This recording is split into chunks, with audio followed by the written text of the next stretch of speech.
Hey guys, what's going on? It's your boy Bowser Jr. Fan 13 and welcome back to Mega Man 3.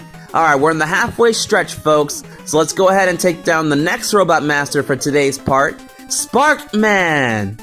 Look at this dude with his crazy hands. Sparkman, a robot created to generate electricity, boasts twice the electrical power of Electman.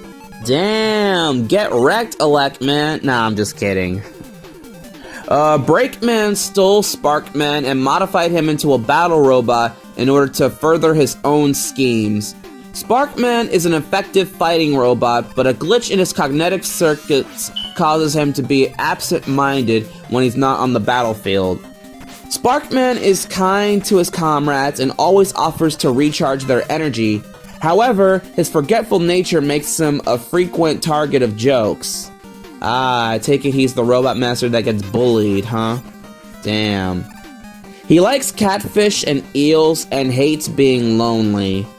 Aww. See, I want to be Sparkman's best friend. Like, he seems like a pretty chill guy. Like, he doesn't like being lonely. He's pretty chill and friendly. Like, I want to be friends with Sparkman. So, yeah, we got the Shadow Blade. It's one of the best weapons by far. Like, what can I say? It's just really, really great. I mean, it's basically a broken, well, it's not really that broken. It's basically like Metal Blade, but less broken. It only depletes, like, after 2 shots, because Metal Blade only depletes after 4 shots, and Shadow Blade doesn't go that far. It's like a boomerang, as you guys can see. But either way, it's still pretty powerful. And I know what you guys are thinking. Oh wow, so you're gonna use Shadow Blade to like spam the shit out of this weapon like throughout the whole entire game? How original.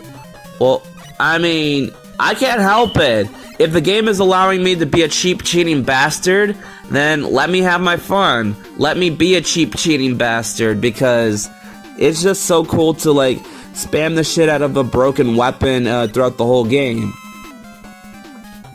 So then there's this little section with these platforms that'll rise up and stuff. You gotta time your jumps. Be careful when it rises, because there's spikes on the ceiling.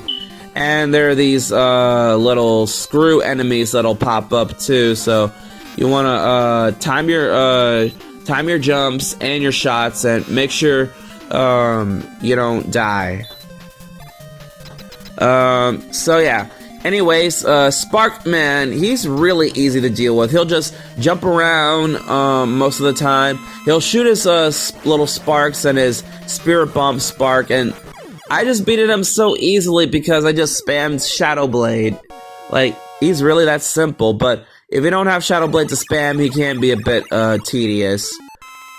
But anyways, we also get Spark Shock, which, it's nothing special. You just shoot a spark. It doesn't damage enemies, but it does paralyze them.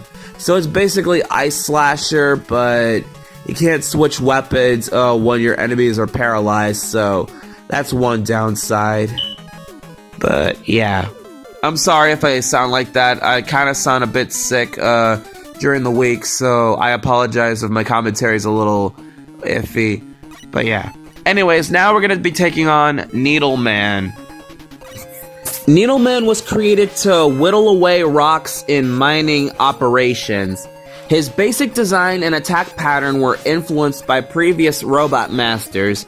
He was developed with an Airman-type body, and when he was stolen and reprogrammed by Breakman, he was given a developmental program similar to Metal Man's. Huh, pretty crazy. And the field guide says that his needle cannon can basically pierce like 30 centimeters of concrete, which I find pretty interesting. Just thought I wanted to bring that up. Anyways, back to his bio. Needleman is as aggressive as his bristling appearance suggests. He criticizes his comrades with sharp words and has a foul mouth. Ah, he's a filthy potty mouth, huh? However, he enjoys delicate activities like sewing and ironically hates injections. Wait, that's kind of weird. Your name's Needleman, you shoot needles, but you hate injections? What kind of logic is that? But then again, it's a video game. I shouldn't be complaining about logic and all that stuff. So anyways, we're gonna go ahead and grab this E-Tank over here. And yeah, I mean, Needleman's stage is not what I was expecting. Like, you'd think that there'd be like some sort of sewing factory of some sorts. But we're put on some sort of shipyard for whatever reason. Like, why are we battling on a ship? I mean, yeah, there are needle hazards in this stage, but there aren't enough spikes. You think that this stage would be full of spikes too because of, you know, Needleman and all that stuff. And luckily we could use Spark Shot to deal with this giant enemy that behaves like the Big Eye enemies, and it's really helpful, so hallelujah for that. So, anyways, going into, Needleman, hold up, I need to, like, diet for a quick sec because I'm at low health. I may not have any more lives at this point, but yeah.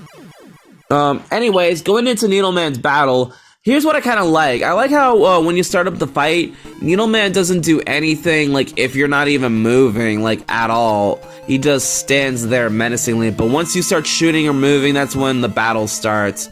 So, I don't have Needleman's weakness because he's not weak to any of the weapons I have, but his basic strategy is basically just him spamming needles at us and jumping around.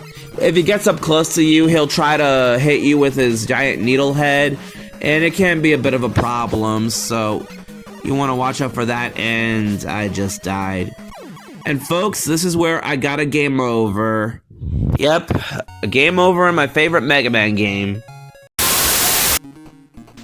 Alright folks, so now we're gonna do take 2 of the battle. Alright, so I only got like 1 life and 2 E-Tanks, which shouldn't be much of a problem. So yeah, Needleman just spams his needles and jumping all over the place. He'll hit you with his needle head if you're up close to him.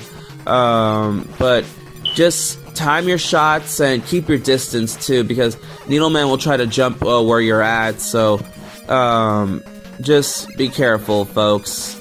Yeah, Needleman is definitely one of the more difficult Robot Masters to deal with, and I didn't want to risk getting a game over or losing here, so obviously I need to use an E-Tank. It's a good thing I got an E-Tank in this stage because it really helps with Needleman's fight, especially like if you don't have his weakness.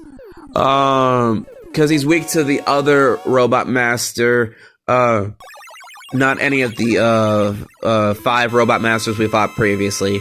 But anyways, beating Needleman gives us the Needle Cannon. Again, it's nothing special. You shoot needles, but you shoot it in like a rapid fire pace, like a shotgun or something like that. And on the plus side, it also has a lot of ammo, like metal blades, so it's pretty broken, sort of. So it's a pretty cool weapon too, even though I don't tend to use it that much. Oh, we also get Rush Jet, which is also a very helpful tool, which allows us to fly, and it's really useful. I can't wait to show it to you in future parts. But that's it for today, folks. Like, comment, share, and subscribe, and I will see you guys in the next part. Peace out, YouTube.